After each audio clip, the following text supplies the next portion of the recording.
La crisis sanitaria de la COVID-19 ha derivado en una situación sin precedentes para nuestra economía y para nuestro tejido empresarial. En la Cámara estamos para ayudarte y para apoyarte. Por eso, si eres autónomo o pyme, la Cámara de Comercio de Soria, junto con la Cámara de España, pone a tu disposición fondos FEDER para que puedas incorporar las TIC o la economía digital en tu empresa. A través del programa TIC Cámaras podremos subvencionaros el 100% de la inversión, con un coste máximo elegible de 7.000 euros por empresa. Te pongo algunos ejemplos: elaboración de páginas web, soluciones de TPV para comercio y hostelería, red wifi para clientes o comercio electrónico, entre otros. Puedes presentar tu solicitud a través de la sede electrónica de la Cámara de Comercio hasta las 2 de la tarde del viernes 6 de noviembre. Y recuerda que estamos para ayudarte.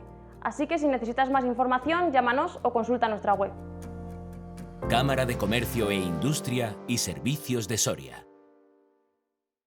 Es el momento de creer en nosotros, en nuestros pueblos, en la calidad de nuestros productos, en el trabajo bien hecho. Es el momento de creer en Soria. Desde Bodegas Castillejo de Robledo queremos apoyar a la hostelería soriana y animar a nuestra gente a consumir productos sorianos. Bebe el Ribera de Soria. Bebe Silentium. La oferta de la semana en Hipermercado Leclerc. Del 27 de octubre al 8 de noviembre, Hipermercado Leclerc te da la posibilidad de encontrar, entre la amplia variedad de la marca Majefesa, la sartén cazo o cazuela que necesitas. Todas las medidas con la mejor calidad, al mejor precio y con la garantía de fabricación de una marca española líder en su sector como es Majefesa. Hipermercado Leclerc, mucho más que un hiper. En un lugar idílico, en Alcubilla de Avellaneda, se enclava el Palacio de Alcubilla, un histórico edificio del siglo XVI perteneciente a los marqueses de Avellaneda y en el que disfrutarán todos tus sentidos. Vive la vía ferrata, aprecia la impresionante hoz de Orillares, déjate conquistar por Clunia, asómbrate con la torca de Fuencaliente y después de todo ello podrás degustar nuestras especialidades en carne y lo mejor de la gastronomía soriana en nuestros renovados salones con nuestro servicio de bar y restaurante. Relájate con la tranquilidad de nuestro jardín y sus fuentes y realiza ya tu reserva para comidas, cenas y cualquier evento en el 617 33 85 30. El Palacio de Alcubilla, todo un palacio a tu servicio. En Esbelte encontrarás los mejores tratamientos faciales, capilares y corporales. Manicura, parafina, maquillaje, fotodepilación, rayos UVA, presoterapia, tratamientos reductores, cavitación. Todo lo que puedas necesitar para sentirte bien está aquí, con horarios adaptados a cada cliente. Ven a conocernos a calle Camino de la Verguilla 14. Tu tienda de flores en Soria ya tiene nombre, Entre Flores y Plantas. Ubicada en el polígono de Soria, trabajamos al aire libre cumpliendo todas las medidas sanitarias, con fácil aparcamiento y sin esperas. Disponemos de centro de flores naturales, centro de tierra y ramos. Ofertas especiales para el Día de los Santos. Ven a visitarnos en el polígono industrial Las Casas, calle E, parcela 125. Teléfono 630 680905.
Una limosna, por favor, para las almas del purgatorio.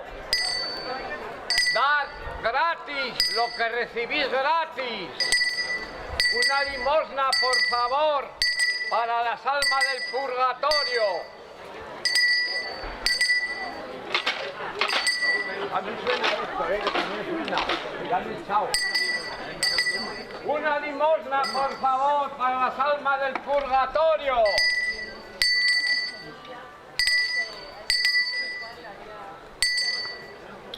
Una limosna, por favor.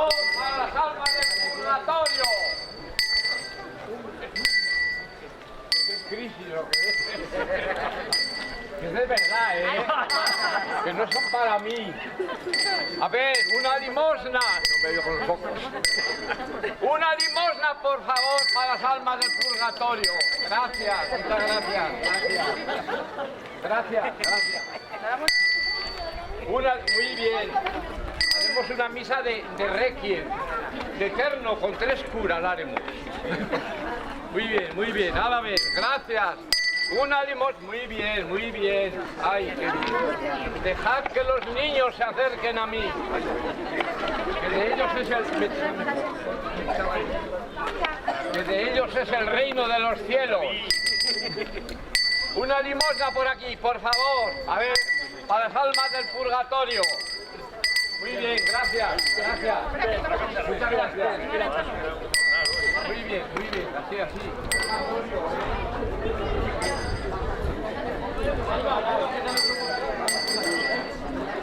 Una, por favor, para las almas del purgatorio. Sinvergüenza, hereje, incrédulo. Aquí no pintáis nada vosotros. Somos nosotros los que aquí dominamos las cosas de este mundo. Hereje, sinvergüenza. Se habrá visto que nos quitan el papel a los cristianos.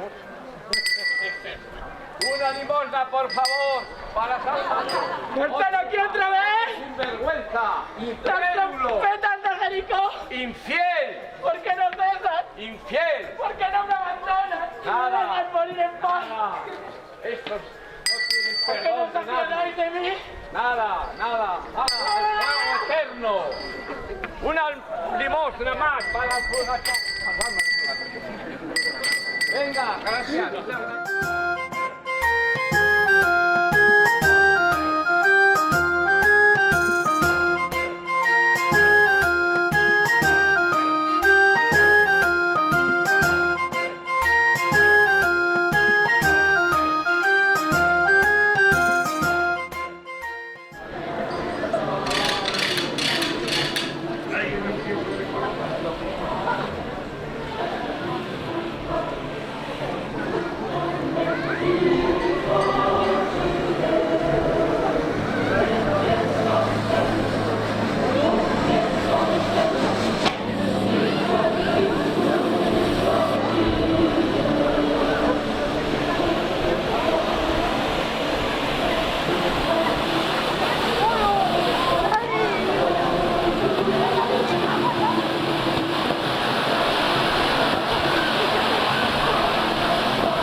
Pruebas no me faltan. Aura envolvente que desde el pasado acompaña cada paso, que se asoma en ese instante en el que un pequeño ser floreciente sale al mundo sin consciencia de lo que le deparará su breve o longeva existencia, pero que paciente suele quedar a la espera. Impregnada en monumentos, plazas o edificios, no sabemos si es él o es ella. ¿Pero qué más da? ¿Acaso importa? La vida es medio, es camino, es cauce, y cual agua de río, nosotros vamos fluyendo. Eso, cual árbol que acompaña y da sombra al sendero, a veces se asoma, se presenta, dejando un rastro de escalofríos, de lágrimas, de duelo, de desesperanza. A veces es cordialmente invitada. Hay sociedades que la veneran, la siguen, la esperan. Otros, un poco más cobardes, preferimos temerla. ¿Por qué no nos desvelas tu gran misterio? ¿Por qué no nos concedes saber si es dulce tu morada? ¿O es que acaso temes decirnos que como llegas te vas? Sí, que eres como ese amor fugaz que tras encender la llama se consume. Sí, eso me temo. Temo algún día partir sin pena ni gloria, desaparecer, consumirme y no ser más que polvo, ser un adiós definitivo e hiriente.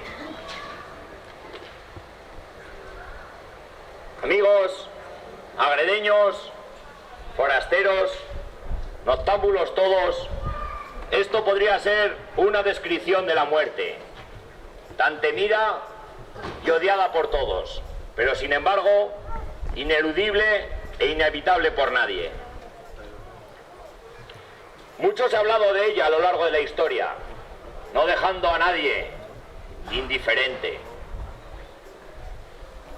Conocerán ustedes las coplas de Jorge Manrique a la muerte de su padre, donde decía: nuestras vidas son los ríos que van a dar a la mar, que es el morir.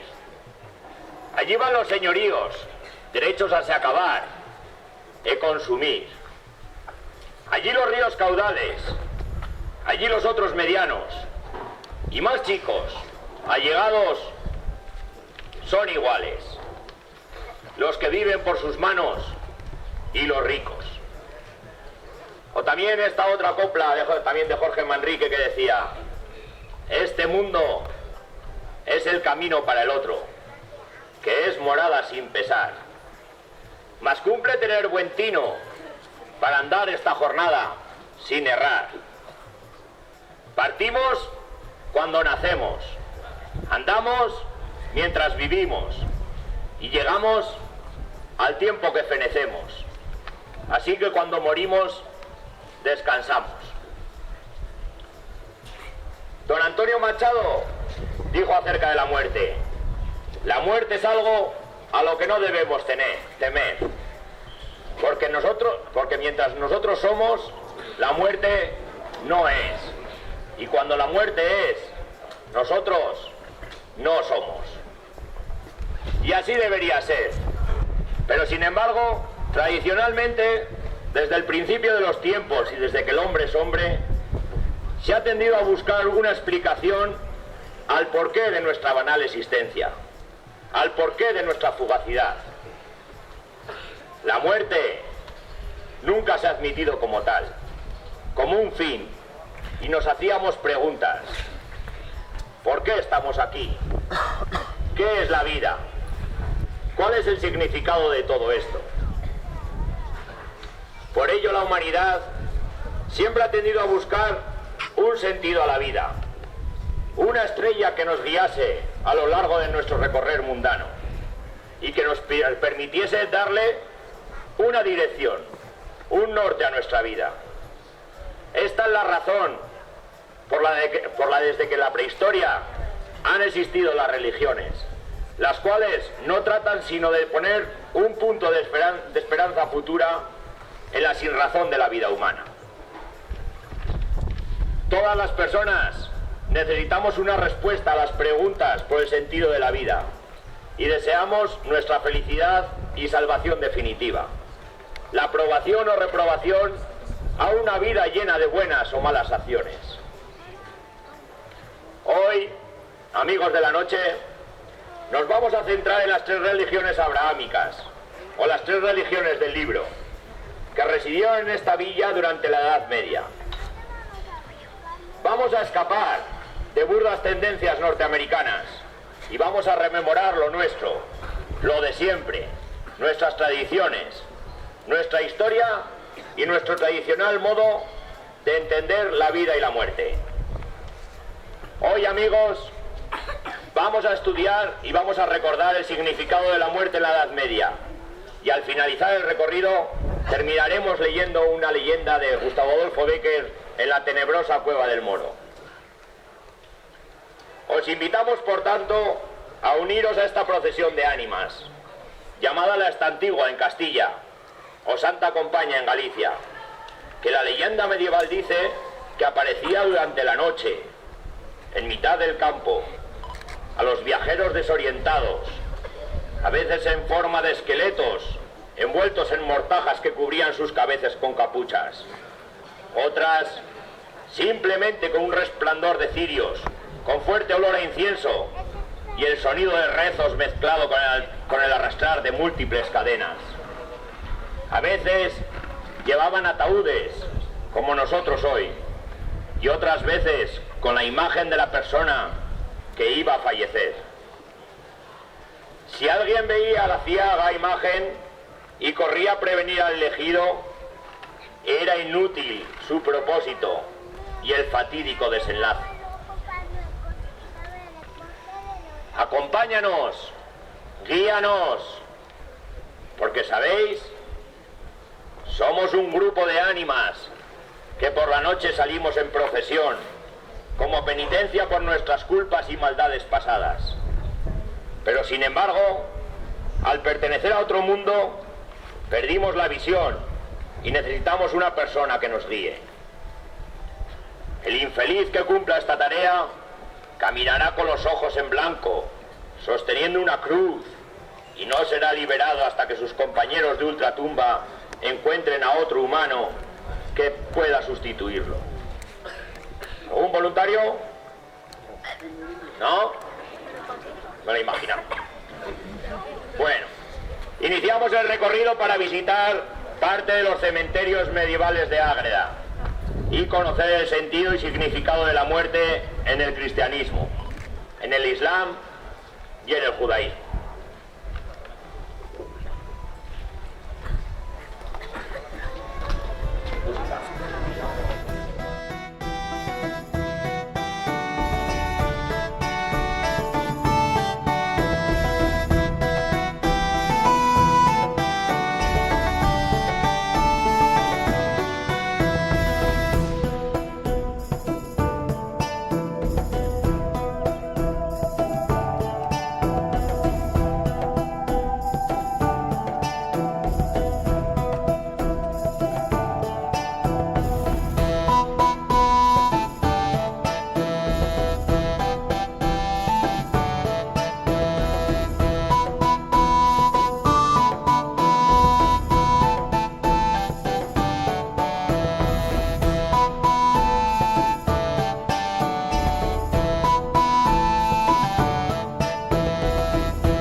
sobre un antiguo cementerio en el entorno de la iglesia de Nuestra Señora de la Peña, comenzamos a explicar lo que significa la muerte para los cristianos. Para el cristianismo, la muerte es una transición desde la vida terrenal hacia Dios.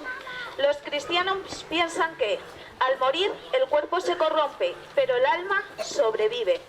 La muerte es el descanso eterno junto al Creador. Creer en la resurrección ha sido desde el principio el elemento esencial de la fe cristiana. Los cristianos no tienen miedo a la muerte, como dijo San Pablo, porque para mí la vida es Cristo y la muerte ganancia. El alma es el lugar donde se concentran nuestros sentimientos y pensamientos. El alma es nuestro espíritu, nuestro verdadero yo. La esperanza cristiana viene de la creencia en la otra vida, en el cielo, en la visión de Dios y la resurrección del último día. También concibe que el alma es inmortal y pervive para siempre. Al morir, el cuerpo se corrompe y el alma es sometida a juicio. Dependiendo de las obras en la vida terrenal, el alma puede ir al cielo junto a Dios, al purgatorio para purificar el alma y poder llegar al cielo, o al infierno para ser condenado.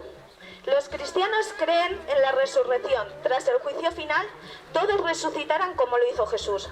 Las almas que hayan realizado buenas obras en la vida terrenal tendrán una vida plena junto a Dios, mientras que las almas que no lo hayan hecho serán condenadas.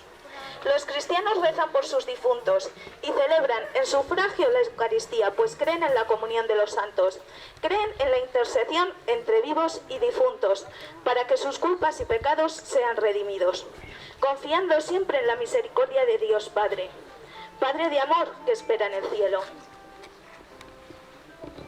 En la Edad Media, el rito funerario de los cristianos consistía en envolver el cadáver en un sudario de tela blanca y era velado por los familiares antes de ser enterrado. En el caso de que fuera una persona acomodada o que formase parte de una cofradía, su funeral incluía un cortejo con luminarias y procesión de plañideras contratadas.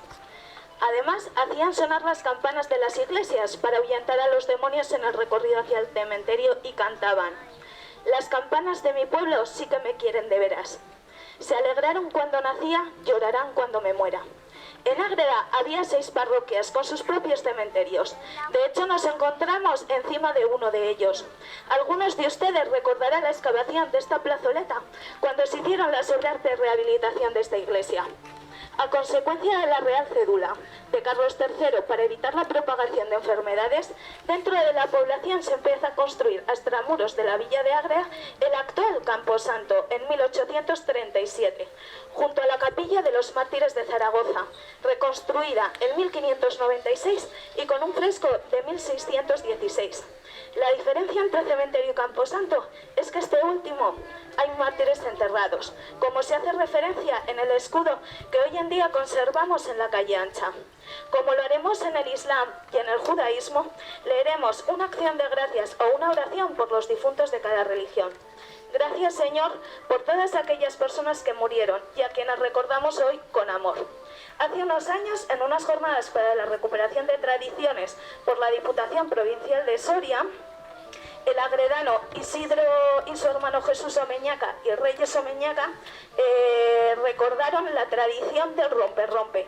Así que le damos un fuerte aplauso y empezamos a ensayar el estribillo para que todos ustedes le acompañen. Isidro.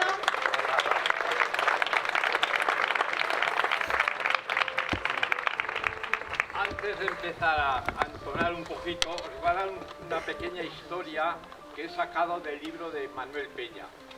Hasta el 1973, en esta iglesia de la Peña, todas las noches del año a las 9 y de mayo a septiembre a las 10 se realizaban sonidos de campana a las ánimas para rezar por ellas, toques que puntualmente realizaba la emeteria, que todos recordamos. Todos los días de noviembre se rezaba aquí el rosario de San Miguel y se cantaban los clásicos versos del rompe, rompe mis cadenas por las almas del purgatorio. La letra era bastante tétrica, ya que eran las almas del purgatorio las que clamaban piedad envueltas en llamas. Soy tu padre, hijo querido, que tu compasión reclama. Vamos pues a cantar estos clásicos versos, todos el coro, y entre un coro y otro recitaré lo que el sacerdote rezaba. Vamos a hacer un pequeño ensayo y luego ya vamos todos ya bien. El rompe, rompe, que es rompe, rompe mis cadenas. Acompañadme. Alcanzad mi libertad. Cuán terribles son mis penas. Piedad, cristianos, piedad. Solo tenéis que cantar esto. Y yo entre un canto de estos os recitaré. Vamos a otro repasillo. Sé que tienes buen oído, la cantamos bien. Rompe, rompe mis cadenas y alcanzad mi libertad. Cuán terribles son mis penas, piedad, cristianos, piedad. Sí, ya parece que voy sentando. El último ya y vamos a una cosa, ¿vale? Pero ya todos, ¿eh? Rompe, rompe mis cadenas, alcanzad mi libertad. Cuán terribles son mis penas, piedad, cristianos, piedad. Pues ya vamos a hacer el recital. 1000 veces, necio de mí, por un momentáneo gusto, en tus manos, oh Rey justo, en esta prisión caí. Ay, siquiera con mi suerte, amigos, escarmentad, todos. Rompe, rompe mis cadenas, alcanza mi libertad. Cuán terribles son mis penas, piedad, cristianos, piedad. Muy bien. Soy tu padre, hijo querido, que tu compasión reclama, penando en horrible llama. No me dejes en olvido, no las ternezas me pagues con desamor y crueldad. Todos. Rompe, rompe mis cadenas, alcanzad mi libertad. Cuán terribles son mis penas, piedad, cristianos, piedad. Sacrificios, oraciones, piadosos ofrecimientos, limosnas y sacramentos, ayunos y humillaciones, aceptad como rescate de Dios la inmensa piedad. Todos. Rompe, rompe mis cadenas, alcanzad mi libertad. Cuán terribles son mis penas, piedad, cristianos, piedad. Ya ves que son una letra muy... pero ya como que nuestros padres que están en el purgatorio piden que recemos por ellos. Así lo estamos haciendo esta noche, ¿vale?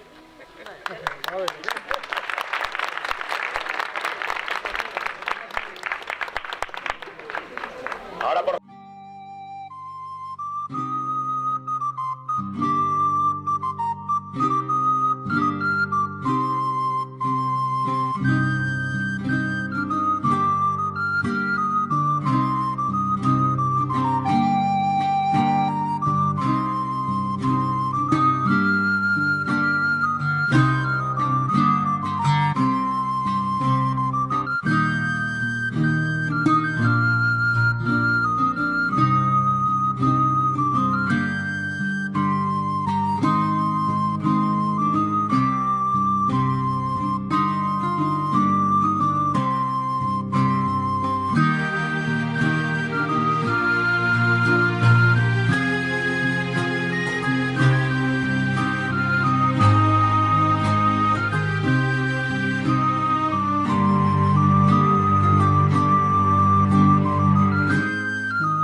tras la necrópolis musulmana, explicaré la muerte en la religión del Islam.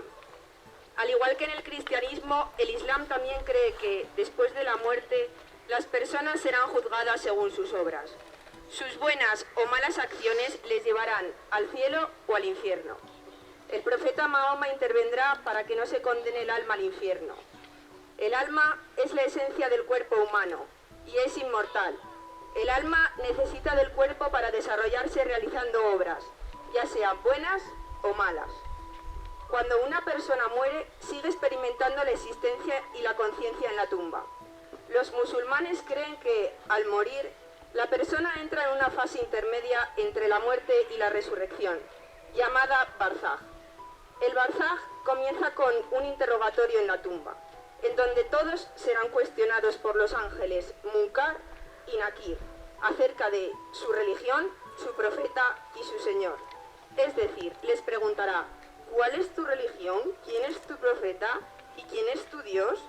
La tumba es un lugar agradable para las personas creyentes que han obrado bien, y un lugar de castigo para las personas incrédulas y ateas. Y al final del mundo llegará la resurrección. Alá ordenará a un ángel que toque la trompeta, y la tierra cambiará. La gente será resucitada en sus cuerpos físicos originales, ingresando así en la fase final de la vida. La trompeta tocará de nuevo, y la gente se levantará de sus tumbas, resucitada. Alá reunirá a todos los humanos para ser juzgados. La balanza que pesa las acciones será preparada y se evaluarán los actos de las personas. Si han obrado bien, recibirán un libro con sus actos en la mano derecha, mientras que si no lo han hecho, lo recogerá con la mano izquierda. Todo el mundo pasará por el Sirat, que es un puente que se establecerá sobre el infierno, por donde se debe transitar para llegar al paraíso. Quien haya sido firme en la religión de Alá durante esta vida, pasará con facilidad.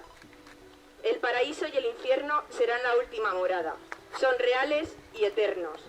La alegría de la gente del paraíso no terminará, y el castigo de los incrédulos condenados al infierno nunca cesará. En el siglo XVI, la Inquisición hizo mella en la comunidad morisca de Ágreda. Hubo 9 autos de fe entre los años 1528 y 1588. El auto de fe era un acto público organizado por la Inquisición en el que los condenados abjuraban de sus pecados y mostraban su arrepentimiento, lo que hacía posible su reconciliación con la Iglesia Católica. A los penitenciarios también se les llamaba sanbenitos, ya que el sanbenito es una especie de escapulario que llevaban en el auto de fe los penitentes condenados o reconciliados por la Inquisición, como podemos ver con el sanbenito que hay entre nosotros. Según el estudio de 2 nóminas de penitenciados realizado por Enrique Cantera Montenegro, vemos que en la primera nómina de 1583 hubo 43 penitenciados, de los cuales 26 fueron reconciliados y 17 relajados en estatua. Es decir, que huyeron y en su lugar se quemaron en la hoguera unos muñecos. En la segunda nómina de 1588 hubo 75 reconciliados y a Juan Tapia de Cigudosa lo quemaron vivo en la hoguera. Después de estos datos curiosos acaecidos en Ágreda, nos queda explicar el ritual de enterramiento musulmán, que consta de 3 partes. En primer lugar, la ablución funeral. Se baña el cuerpo del fallecido para presentarse a Dios en estado de pureza. Debe ser realizado por alguien del mismo sexo del fallecido. Una vez desvestido, se cubrirán sus partes íntimas. Después, diciendo en el nombre de Alá y según las enseñanzas de su mensajero, se procede a ir limpiando el cuerpo. Si es una mujer, su pelo quedará recogido en 3 trenzas a su espalda. Una vez limpio el cuerpo, se untarán aceites o perfumes y se cubrirá el cuerpo con una sábana. En un segundo momento, se procede a la envoltura del cadáver en la mortaja. Esta consta de 3 sudarios blancos, que deben ser nuevos, sin ornamento y estarán perfumados de incienso. Finalmente, se procede a dar sepultura y a la ceremonia religiosa. Por regla general, el funeral será sencillo. El cuerpo es trasladado en un ataúd de madera, preferentemente sin tapa. Una vez en el cementerio, se traslada hasta el borde de la tumba y se retira el ataúd y el cuerpo quedará depositado en la tierra, apoyado en su lado derecho, pegado al muro de la sepultura y con la cara mirando a la Meca. Después será cubierto con ladrillos o piedras. Los musulmanes recitan esta súplica por el difunto antes del enterramiento. Se llama Asalumu alaikum Ua Ramatula, y dice: Señor nuestro, ten misericordia con él y perdónalo. Sálvalo del castigo de la tumba. Perdónale sus pecados y multiplica sus buenas obras. Indúltalo, haz de su tumba un refugio feliz. Ingrésalo a tu divino paraíso.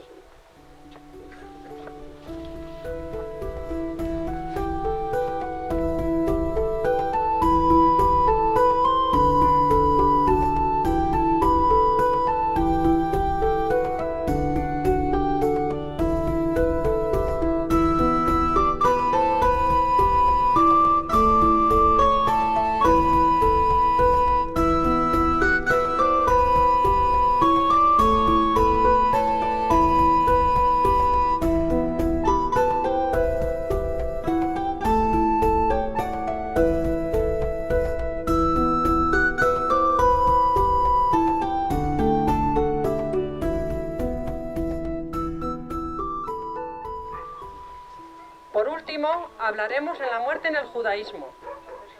Estamos situados justo debajo del castro natural llamado La Muela, entre el Cigarral y la calle Molinos. Podría encontrarse la necrópolis judía, justamente ahí enfrente. En Ágreda hubo también un importante asentamiento judío, del que se conserva hasta el día de hoy parte de lo que fue su antigua sinagoga. El archivo municipal conserva parte del rollo de la Torá, datado entre los siglos XII y XIV. También sabemos que a pesar de la orden dada por don Fernando de Antequera en el año 1406, para que delimitasen la aljama o barrio judío, el concejo de Ágreda notificó que los judíos nunca vivirían separados del resto de la población. De este modo, sabemos que los judíos de Ágreda convivieron mezclados con la población cristiana en el recinto de la Peña. Ahora explicaré, al igual que en las religiones anteriores, el cómo entienden la muerte los judíos. Morir significa la separación temporal del cuerpo y el alma, para volver a unirse en un futuro próximo. Se concibe como el fin natural de la vida y el paso de este mundo al otro. El alma, para los judíos, es la razón misma de su existencia. Es la única parte de su ser que refleja su conexión con Dios. Además, el alma es lo que da energía y guía al cuerpo para hacer buenas obras y conectarse con lo divino. El alma en el judaísmo tiene 3 niveles. El Neshama, que se ve afectado por el pensamiento, el Ruach, por el habla, y el Nefesh, por la acción. En cuanto a la vida después de la muerte, no es un tema muy difundido y explicado, por una sencilla razón. Yahvé te dio vida y un objetivo, por la cual dedícate a vivir y hacer todo lo posible mientras estés vivo. Para el judaísmo hay un lugar llamado Yorcei, por el que pasan determinadas almas que se comportaron de una manera no correcta y que sirven para purificarse, en el cual un alma permanece un tiempo para corregirse de las acciones negativas que pudo haber hecho. Cuando el cuerpo muere, sí que es sometido a un juicio y en base a sus acciones puede pasar por el Yorcei o bien puede ir al Gran Edén. Lo importante es hacer las cosas bien. Es hacer las cosas bien en vida para garantizarse un lugar en el mundo por venir. En el judaísmo sí que influye la forma en la que una persona muere. Cuando una vida es arrebatada repentinamente, la confusión del alma es mayor.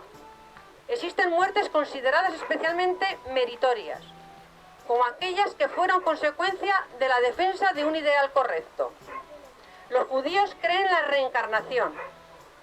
Es una segunda o tercera o cuarta oportunidad de corregir aspectos que quedaron pendientes en la primera vida. Aunque no todo el mundo reencarna, y la reencarnación no es lo ideal para el alma. Antes del entierro, el cadáver se lava para su purificación. Los hombres a los hombres y las mujeres a las mujeres. Y se envuelve en un sudario blanco. Se le afeita el cabello y se le cortan las uñas. La cremación está prohibida y la sepultura debe realizarse en tierra. Además, no se reciben condolencias hasta la sepultura del fallecido. Antes se enterraba el cuerpo directamente sin ataúd, pero al cambiar las leyes sanitarias ahora se usan féretros, en los que no se ponen flores, pero sí llevan la cabecera una estrella de David. Y se puede colocar encima del mismo una pequeña piedra, en señal de que su ser querido ha estado presente en la despedida. En el entierro los familiares directos desgarran una prenda, cría, como forma de expresar su dolor. Dicha vestimenta se sigue usando durante semanas. Hay una oración judía que recuerda a los que fallecieron,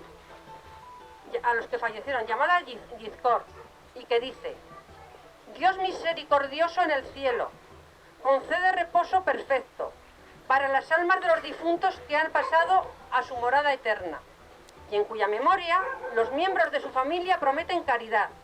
El Señor es su herencia. Que descanse en paz. Amén. ¡Yaray de mí! ¿Acaso no oís las trompetas de Jericó? Mi vida, eterno tormento, eterno andar, sin hallar reposo, sin familia, sin amigos, sin hogar, solo andar y andar. Cuando os veo, solo siento envidia de vosotros, porque sois mortales. Oh dulce muerte, reposo eterno. La vida no es bella, sino porque existe la muerte.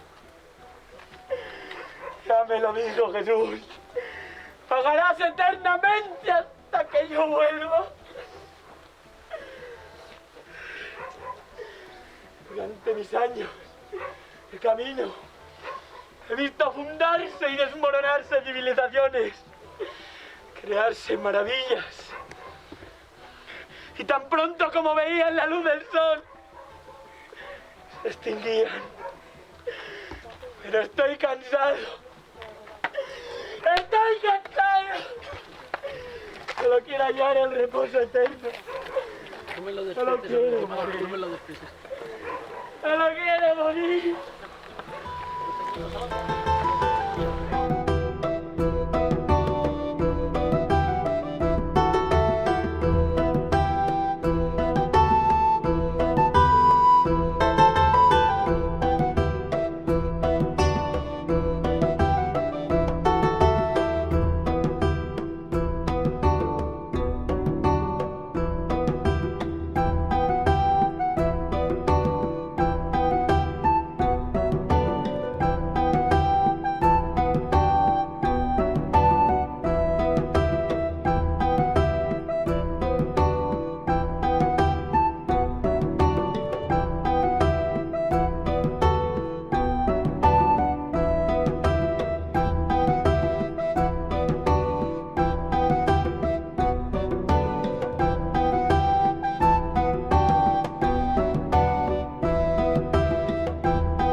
Hasta aquí, amigos noctámbulos, el recorrido y la interpretación por la muerte en las tres culturas, en el cristianismo, en el islam y en el judaísmo.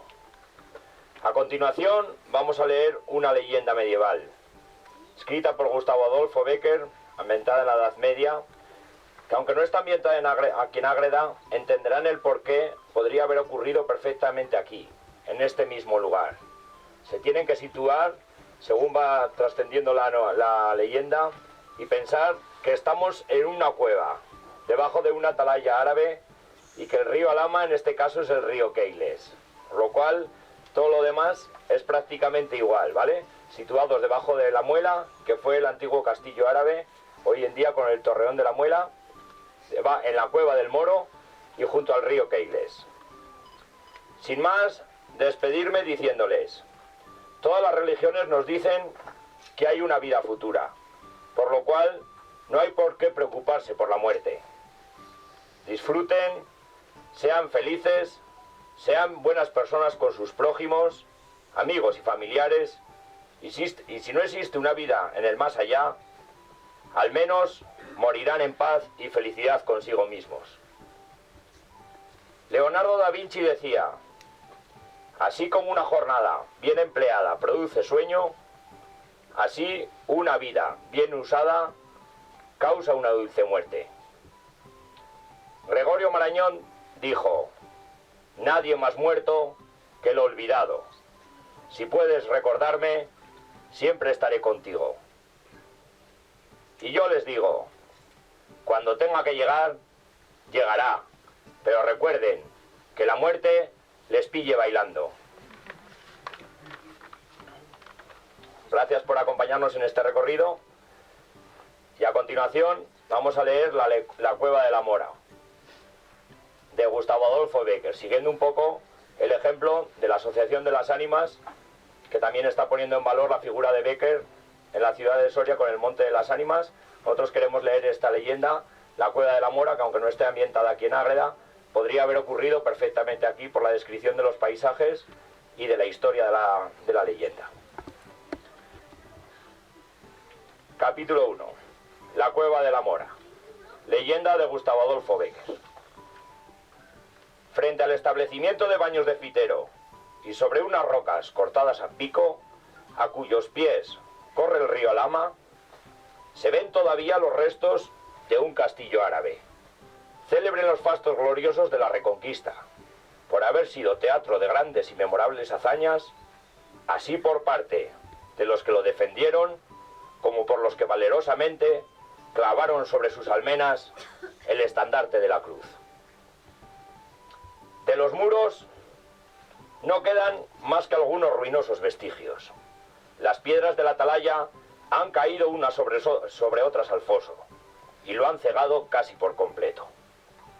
En el patio de armas crecen zarzales y matas de jaramago. Por todas partes a donde se vuelven los ojos no se ven más que arcos rotos, sillares oscuros y carcomidos. Aquí un lienzo de barbacana, entre cuyas hendiduras nace la hiedra, allí un torreón que aún se tiene en pie casi como por milagro. Más allá, los postes de argamasa con las anillas de hierro que sostenían el puente colgante. Durante mi estancia en los baños, ya por hacer ejercicio, que según me decían era conveniente al estado de mi salud, ya arrastrado por la curiosidad, todas las tardes tomaba entre aquellos vericuetos el camino que conduce a las ruinas de la fortaleza árabe. Y allí me pasaba las horas, y las horas, escarbando en el suelo por ver si encontraba algunas armas, dando golpes en los muros para observar si estaban huecos y sorprender el escondrijo de un tesoro, y metiéndome por todos los rincones con la idea de encontrar la entrada de algunos subterráneos que es fama, existen en todos los castillos de los moros. Mis diligentes pesquisas fueron por demás infructuosas. Sin embargo, una tarde en que ya desesperanzado de hallar algo nuevo y curioso en lo alto de la roca sobre la que se asienta el castillo, renuncié a subir a ella y limité mi paseo a las orillas del río que corre a sus pies. Andando y andando a lo largo de la ribera, de repente vi una especie de boquerón abierto en la peña viva y medio oculto por frondosos y espesísimos matorrales. No sin mi poquito de temor, separé el ramaje que cubría la entrada de aquello que me pareció cueva formada por la naturaleza, y después que anduve algunos pasos, vi que era un subterráneo, abierto a pico.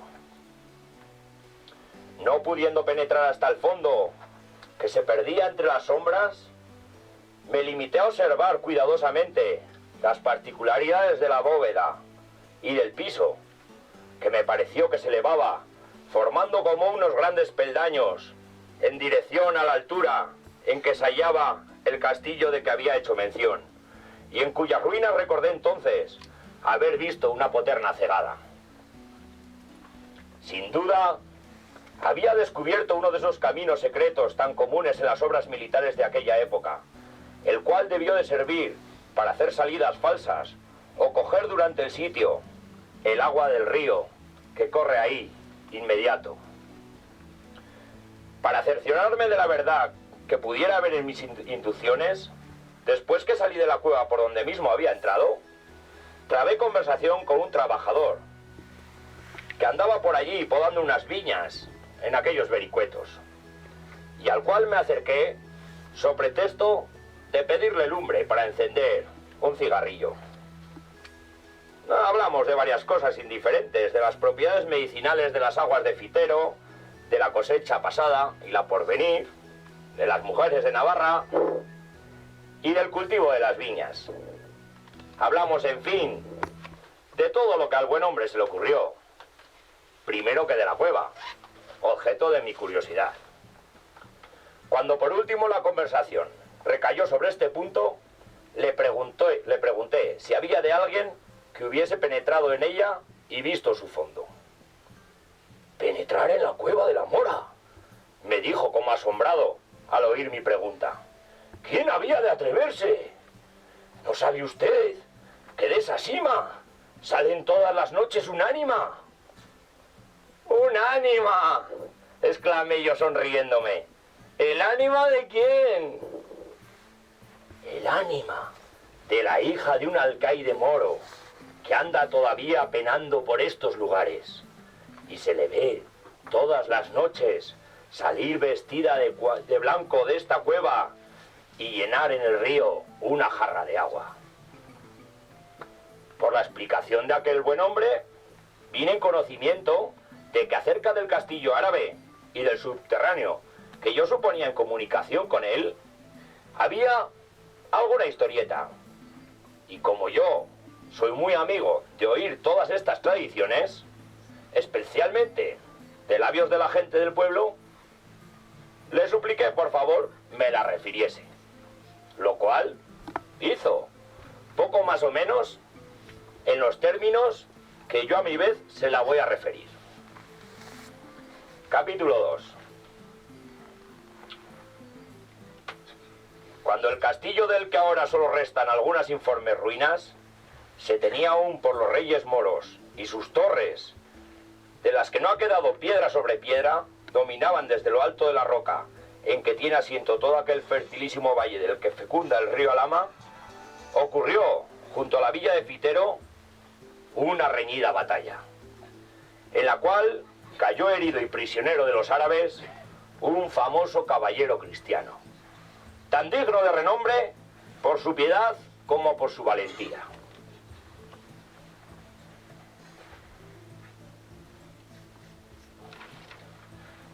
Conducido a la fortaleza y cargado de hierros por sus enemigos, estuvo algunos días en el fondo de un calabozo, luchando entre la vida y la muerte, hasta que, curado casi milagrosamente de sus heridas, sus deudos le rescataron a fuerza de oro.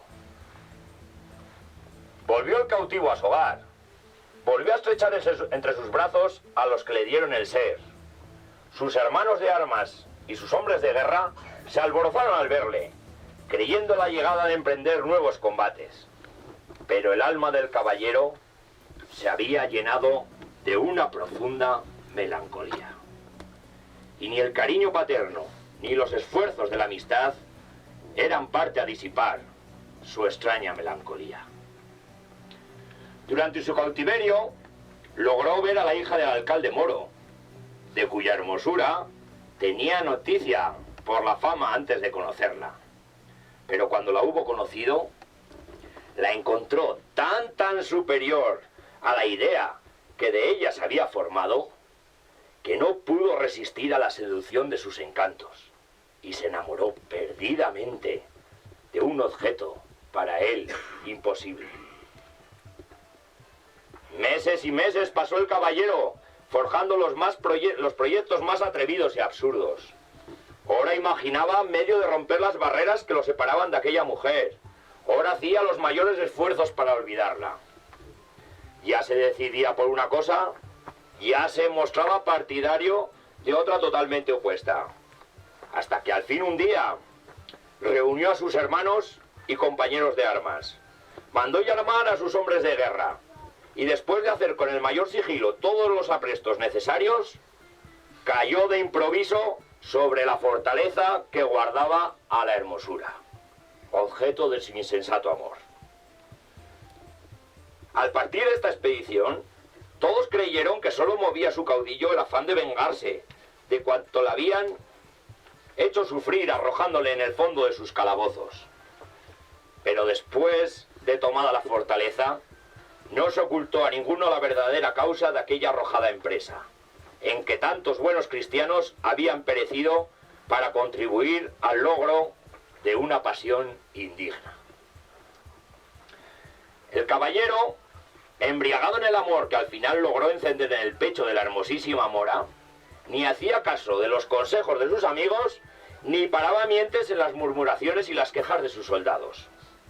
Unos y otros clamaban por salir cuanto antes de aquellos muros, sobre los cuales era natural que habían de caer nuevamente los árabes, repuestos del pánico de la sorpresa. Y en efecto, así sucedió. El alcaide allegó gentes de los lugares comarcanos, y una mañana el vigía, que estaba puesto en la atalaya de la torre, bajó a anunciar a los enamorados amantes que por toda la sierra que desde aquella roca se descubre, veía bajar tal nublado de guerreros que bien podía asegurarse que iba a caer sobre el castillo la morisma entera. La hija del alcaide se quedó pálida al oírlo. El caballero pidió sus armas a grandes voces. ¡Mis armas! ¡Mis armas! Y todo se puso en movimiento en la fortaleza. Los soldados salieron en tumulto de sus cuadras, los jefes comenzaron a dar órdenes. Se bajaron los rastrillos, se levantó el puente colgante y se coronaron de ballesteros las almenas. Algunas horas después comenzó el asalto. Al castillo, con razón, podía llamársele inexpugnable. Solo por sorpresa, como se apoderaron de los cristianos, era posible rendirlo.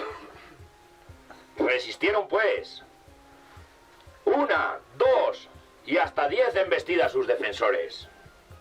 Los moros se limitaron, viendo la inutilidad de sus esfuerzos, a cercarlo estrechamente para hacer capitular a sus defensores por hambre.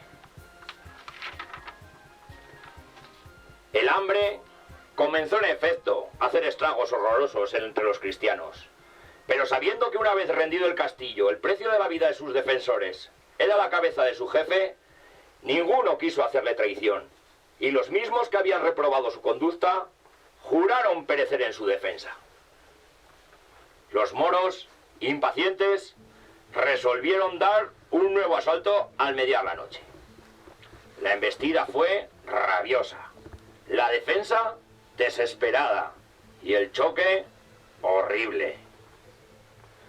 Durante la pelea, el alcaide, partida la frente de un hachazo, cayó al foso desde lo alto del muro, al que había logrado subir con una ayuda de una escala, al mismo tiempo que el caballero cristiano recibía un golpe mortal en la brecha de la barbacana, en donde unos y otros combatían cuerpo a cuerpo entre las sombras.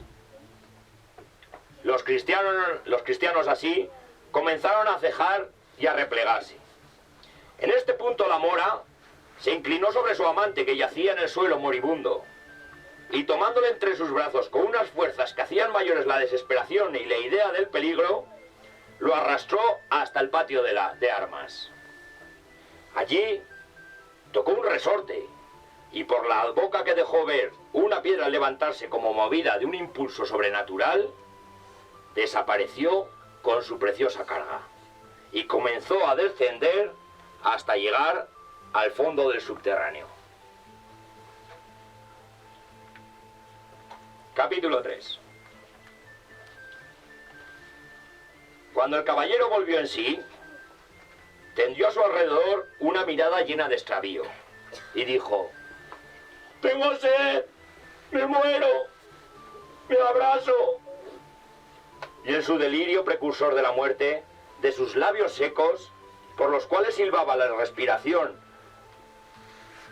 Al pasar, solo se oían estas palabras: Tengo sed, me abrazo, agua, agua. La mora sabía que aquel subterráneo tenía una salida al valle, por donde corría el río. El valle y todas las alturas que lo coronaban estaban llenos de soldados moros, que una vez rendida la fortaleza, buscaban en vano por todas partes al caballero y a su amada para saciar en ellos su sed de exterminio. Sin embargo, no vaciló un instante, y tomando el casco del moribundo, se deslizó como una sombra por entre los matorrales que cubrían la boca de la cueva y bajó a la orilla del río. Ya había tomado el agua, ya iba a incorporarse para volver de nuevo al lado de su amante, cuando silbó una saeta y resonó un grito. Dos guerreros moros que velaban alrededor de la fortaleza habían disparado sus arcos en la dirección en que oyeron moverse las ramas. La mora, herida de muerte, logró sin embargo arrastrarse a la entrada del subterráneo y penetrar hasta aquí, hasta el fondo, donde se encontraba el caballero. Este, al verla, cubierta de sangre y próxima a morir, volvió en su corazón, y conociendo la enormidad del pecado que tan duramente espiaban, volvió los ojos al cielo, tomó el agua que su amante le ofrecía, y sin acercársela a los labios, preguntó a la mora: ¿quieres ser cristiana? ¿Quieres morir en mi religión y si me salvo, salvarte conmigo? La mora, que había caído al suelo desvanecida por la falta de sangre, hizo un movimiento imperceptible con la cabeza, sobre la cual derramó el caballero el agua bautismal, invocando el nombre del Todopoderoso. Al otro día, el soldado que disparó la saeta vio un rastro de sangre a la orilla del río, y siguiéndolo, entró en la cueva, donde encontró los cadáveres del caballero y de su amada, cuyas ánimas aún vienen por las noches a vagar por estos contornos. Fin.